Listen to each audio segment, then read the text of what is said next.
When you talk about music's greatest love stories, it's impossible not to think of Johnny Cash and June Carter. Theirs wasn't the perfect fairy tale from the beginning, but it became one of the most enduring romances in the history of country music.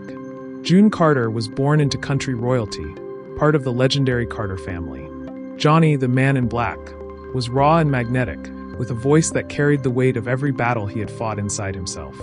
They first crossed paths in 1956 backstage at the Grand Ole Opry in Nashville. Johnny was already captivated by June, and he didn't hide it. That very night, he told her, "I'm going to marry you someday." At the time, they were both married to other people, and their journey to each other would be long, complicated, and filled with obstacles. As they toured together, their chemistry was undeniable. June co-wrote Ring of Fire, a song inspired by her fiery, overwhelming love for Johnny. But their romance wasn't easy. Johnny was battling a destructive addiction to amphetamines and barbiturates. Through it all, June remained by his side, encouraging him, praying with him, and helping him find the strength to fight his demons. After years of turmoil, proposals, and refusals, Johnny finally won her heart in the most fitting way possible, on stage. In February 1968, during a concert in Ontario, Canada, he proposed in front of 7,000 people. This time, June said yes. A week later, they were married.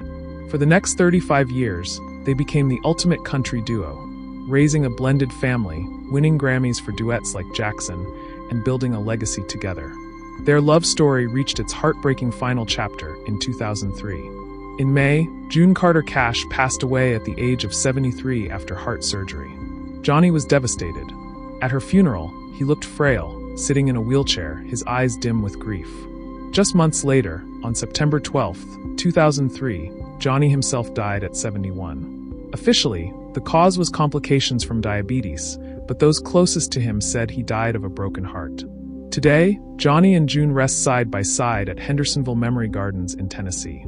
Their graves are marked by modest bronze plaques, a quiet, humble tribute to two of country music's biggest legends. In life and in death, they remain together, a love story that still captures the world's imagination. Story 2, John F. Kennedy Jr. and Carolyn Bessette. Few names in American history carry as much weight as Kennedy.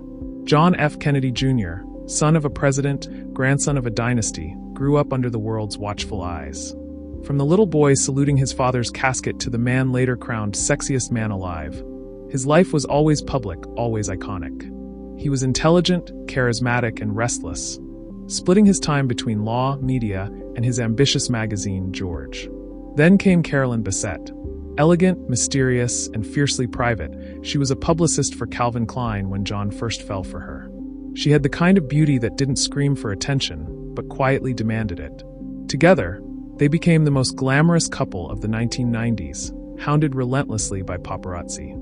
Carolyn, who valued privacy above all, found it overwhelming. Still, she and John shared a bond strong enough to endure the spotlight. In September 1996, they managed the impossible, a secret wedding. On a tiny island off the coast of Georgia, in a chapel lit only by candlelight, they exchanged vows. Only family and a handful of close friends were there. No reporters, no flashing cameras. For a moment, Camelot's heir had a private happiness of his own. But just 3 years later, tragedy struck. On July 16, 1999, John piloted his Piper Saratoga plane toward Martha's Vineyard.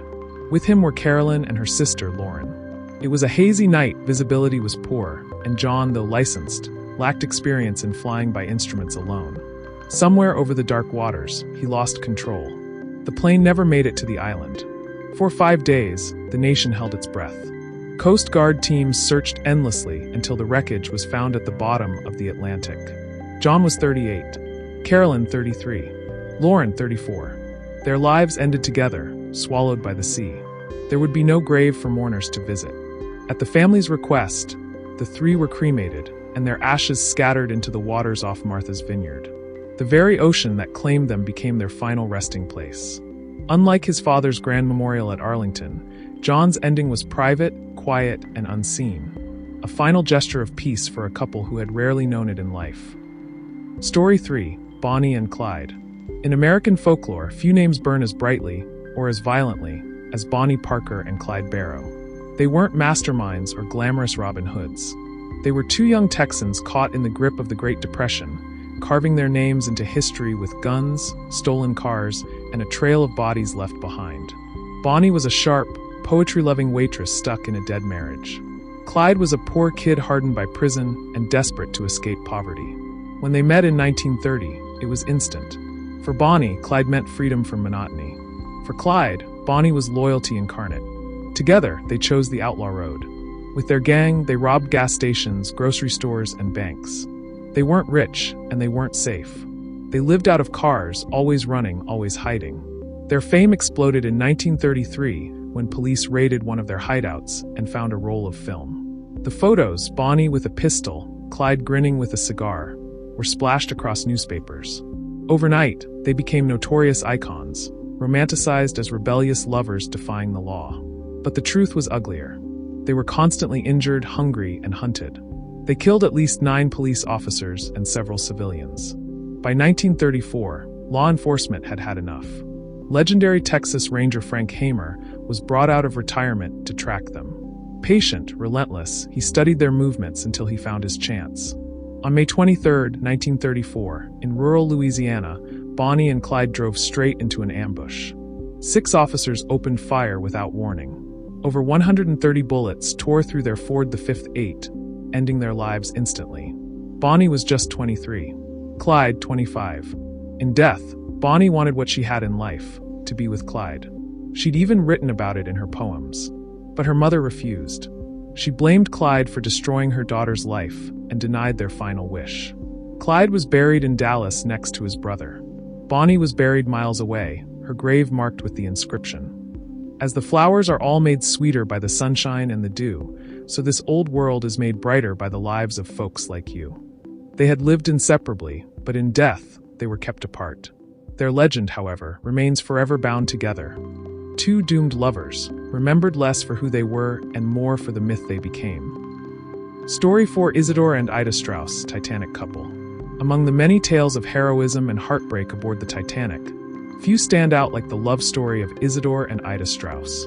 He was a wealthy businessman, co-owner of Macy's department store, and a former U.S. congressman. She was his devoted wife of over 4 decades. Together, they were known for their closeness, always by each other's side, rarely seen apart. In April 1912, the couple boarded the Titanic, returning from a trip to Europe. They occupied a luxurious suite on the ship's sea deck. For days, they enjoyed the grandeur of the unsinkable liner, unaware of the fate that awaited them. On the night of April 14th, the Titanic struck an iceberg. Panic gripped the ship as passengers were rushed to lifeboats. Following the rule of women and children first, Ida was offered a spot in lifeboat number 8. Her husband, due to his age and social standing, was also offered a place, an exception to the rule. But Isidore refused. He would not take a seat while younger men remained aboard. Witnesses reported him saying, "I will not go before the other men." Hearing this, Ida made her decision. She stepped away from the lifeboat and returned to her husband's side. "We have lived together for many years. Where you go, I go," she told him calmly. She handed her mink coat to her maid, Ellen Bird, saying she would no longer need it. The couple then walked arm in arm to a pair of deck chairs.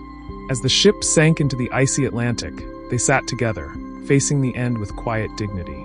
In the aftermath, recovery ships searched for bodies. Isidore's was found, still in formal evening attire. Ida's body was never recovered. He was buried in New York at Woodlawn Cemetery, in a grand mausoleum that bears both their names. Though only Isidore lies there, a cenotaph honors Ida. Inscribed on it are the words from the Song of Solomon. "Many waters cannot quench love, neither can the floods drown it." Their love story didn't need a fairy tale ending. It had something stronger: devotion, sacrifice, and a final act of togetherness that has stood the test of time. Story 5: George H.W. Bush and Barbara Bush. The love story of George H.W. Bush and Barbara Pierce Bush wasn't built on glamour or rebellion. It was built on loyalty, service, and a marriage that lasted longer than any other presidential couple in U.S. history, 73 years. They first met as teenagers at a Christmas dance in 1941. George was 17, Barbara just 16. A simple dance turned into the beginning of a lifelong partnership. Not long after, World War II swept George into service as one of the Navy's youngest pilots. While he was flying missions over the Pacific, Barbara wrote him letters, hundreds of them, that deepened their bond. He was shot down once, narrowly escaping death, but through it all, he thought of the life he would build with her. They married in January 1945. Soon after, they moved to Texas, where George built a career in the oil business before shifting into politics. Together, they raised 6 children. They also endured tragedy, losing their 3-year-old daughter, Robin, to leukemia, a heartbreak that brought them even closer. Barbara became the steady force in George's life as he rose through the ranks: congressman, UN ambassador, CIA director, vice president, and eventually, the 41st president of the United States. As First Lady, Barbara was beloved for her warmth, wit, and advocacy for literacy. She wasn't flashy, but she was strong and always at his side. After leaving the White House, they split their time between Houston and their home in Kennebunkport, Maine. Even in old age, they were often seen holding hands, still devoted to each other. But time caught up with them. Barbara suffered from heart failure and COPD. In April 2018, after years of declining health, she chose comfort care. Surrounded by family, she died on April 17th at the age of 92. George was heartbroken. He had lost his anchor. Just 7 months later, on November 30th, 2018, he too passed away at 94. Friends and family said he had been asking if he'd see Robin and Mama soon. In death, his wish was granted. Today, George and Barbara rest side by side at the George H.W. Bush Presidential Library in College Station, Texas. Beside them is the daughter they lost decades earlier. Husband, wife, and child. Together again in a quiet corner of Texas, the final chapter of a remarkable American journey. Story 6. Ricky Nelson and Helen Blair. Ricky Nelson wasn't just a star. He was America's first true teen idol. Born into fame on the beloved TV sitcom The Adventures of Ozzie and Harriet, he grew up in front of millions. But Ricky wanted more than a TV image. With hits like Poor Little Fool and Travelin' Man, he carved out a music career that rivaled Elvis Presley, becoming a heartthrob of his generation. By the 1980s, Ricky's life was complicated.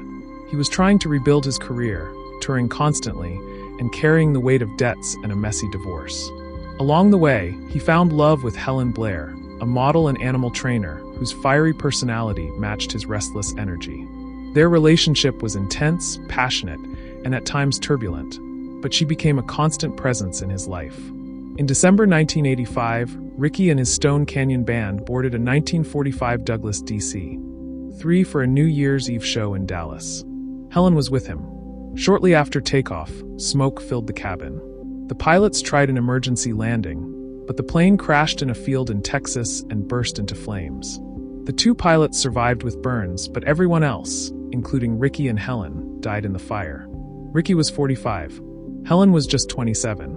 Rumors swirled that drugs caused the fire, but an investigation later confirmed it was a faulty heater, not scandal, that doomed the flight. Still, the loss shook the music world. Ricky Nelson, once the golden boy of rock and roll, was gone too soon. He was laid to rest at Forest Lawn Memorial Park in Los Angeles, in the Court of Remembrance, a place where many Hollywood legends sleep. In a final act of devotion, Helen Blair was buried in the same grave with him. Together in life, together in death, their love ended not with time, but in the flames of tragedy. Story 7. Bud Lowe's and Felice Bryant. They weren't household names like the stars who sang their music, but Bud Lowe's and Felice Bryant shaped the soundtrack of an entire generation. Together, this husband and wife songwriting duo penned more than 800 songs. Timeless hits like Bye Bye Love, Wake Up Little Susie, and All I Have to Do Is Dream. Their work helped define the sound of country and early rock and roll. Their story began in 1945 in Milwaukee. Felice was working as an elevator operator when she recognized Bud Lowe's, a violinist, from a dream she'd had as a child. Within just 5 days of meeting, they were married. It was the start of a 42-year love affair, both in music and in life. They moved to Nashville, where they hustled to get their songs heard. Their breakthrough came when little Jimmy Dickens recorded Country Boy. Soon after, they found their perfect collaborators in the Everly Brothers. The Bryants' melodies and heartfelt lyrics paired perfectly with the brothers' harmonies, creating classics that influenced everyone from the Beatles to Simon and Garfunkel. But their reach didn't stop there. They wrote Rocky Top, which became a bluegrass anthem and even a Tennessee state song, and Love Hurts, later reimagined as a hard rock ballad. Over decades, their music was recorded by thousands of artists, selling millions worldwide. Yet, through all the success, they remained the same, working side by side in their modest home studio near Nashville, creating magic together. In April 1987, Budlows died of cancer at 67. Felice was shattered. She had lost not only her husband, but her creative soulmate. Still, she carried their legacy forward, protecting their catalog and ensuring their place in music history. She lived on for 16 more years, until 2003, when cancer claimed her life at 77. Today, they rest together at Woodlawn Memorial Park in Nashville, under a headstone carved with two acoustic guitars leaning against each other. A fitting tribute to a couple whose love was written into every lyric, every note. Their music still lives, but their greatest song was always the one they wrote together, life itself. Story 8. Sid Vicious and Nancy Spungen. If Johnny and June were a love story set to country ballads, Sid and Nancy were the opposite. A romance soaked in chaos, violence, and heroin. It was the 1970s punk scene, raw and destructive, and their relationship became its darkest symbol. Sid Vicious, the snarling bassist of the Sex Pistols, wasn't known for his musical talent, but for embodying punk's rebellion. Nancy Spungen, an American groupie with a troubled past and drug addiction, arrived in London in 1977. When she and Sid met, it was instant combustion. Two broken souls clinging to each other in a spiral of addiction and volatility. Their love was toxic, public, and notorious. Friends saw constant fights, drug binges, and a destructive codependency. When the Sex Pistols imploded during their U.S. tour, Sid and Nancy stayed in New York, moving into the Chelsea Hotel, a place already infamous for tragedy and art. There, their downward spiral accelerated. On October 12, 1978, Nancy was found dead in their hotel bathroom, stabbed once in the stomach. She was just 20. The knife was Sid's. He was arrested for murder, though his story kept changing, sometimes confessing, sometimes claiming blackout. The truth of that night remains a mystery. Released on bail, Sid couldn't live without her. Just months later, on February 2, 1979, after a small party celebrating his release from jail, Sid overdosed on heroin. He was 21. In his pocket, a note read, "We had a death pact, and I have to keep my half of the bargain. Please bury me next to my baby." Nancy's family refused. They would not allow Sid to be buried beside her. So his mother took matters into her own hands. According to legend, under the cover of night, she scattered his ashes over Nancy's grave in Pennsylvania. It wasn't the romantic ending Sid had written in his note. But in death, as in life, their bond defied rules. Sid and Nancy, forever cursed, forever linked, became the punk movement's most infamous love story, one where devotion was indistinguishable from destruction. Story 9. Ossie Davis and Ruby Dee. In Hollywood, few couples embodied both art and activism the way Ossie Davis and Ruby Dee did. Their partnership was more than marriage. It was a lifelong commitment to each other, to their craft, and to the fight for justice. They first met in 1946 while working on a Broadway play. 2 years later, they were married, beginning a union that would last over 5 decades. Together, they became one of America's most respected couples, balancing careers on stage and screen with a shared mission of civil rights activism. They didn't just act. They marched, protested, and raised their voices alongside Martin Luther King Jr. and Malcolm X. Their love was rooted not only in romance, but in shared purpose. Through the years, they raised 3 children, worked together in films and plays, and stood as an example of partnership built on trust, communication, and equality. Despite the pressures of the entertainment industry, their bond only grew stronger. Ossie continued working well into his 80s, and in 2005, while filming in Florida, he passed away at the age of 87. Ruby was devastated, but she carried on, acting and speaking out, always referring to Ossie as her soulmate. She lived another 9 years without him, until June 2014, when she passed away at the age of 91. And just as in life, they were brought together again in death. Ruby was buried beside Ossie at Ferncliff Cemetery in New York, a resting place for many icons. Their shared grave is a quiet reminder of 2 people who loved deeply, fought fiercely, and never let go of one another. Together, Ossie Davis and Ruby Dee left behind not only performances that endure, but also a legacy of courage, equality, and unshakable love. Story 10. Paul Newman and Joanne Woodward. When you think of true Hollywood icons whose love lasted beyond the screen, few names shine brighter than Paul Newman and Joanne Woodward. They met in 1953, captivated by one another's talent and presence. She, the luminous beauty. He, the rakish leading man. By 1958, they were married, and what followed was a partnership of more than 50 years marked by devotion more real than any script could convey. They didn't just act together, they built a life together. Through fame, philanthropy, triumph, and illness, their bond remained steady and unshakable. Newman's icy blue eyes never stopped lighting up around Joanne. She was his center, his comfort, and clarity. When Joanne passed away in 2021, she was laid to rest beside her husband in Westwood Village Memorial Park Cemetery. Their graves rest right next to one another, silent, simple, side by side. Two names etched into stone, together in life and together in death. It is the quiet seal on a love story that defined an era. Their shared resting place is more than a grave site. It's a testament to a love unwavering, an emblem of how two souls can remain intertwined even beyond life.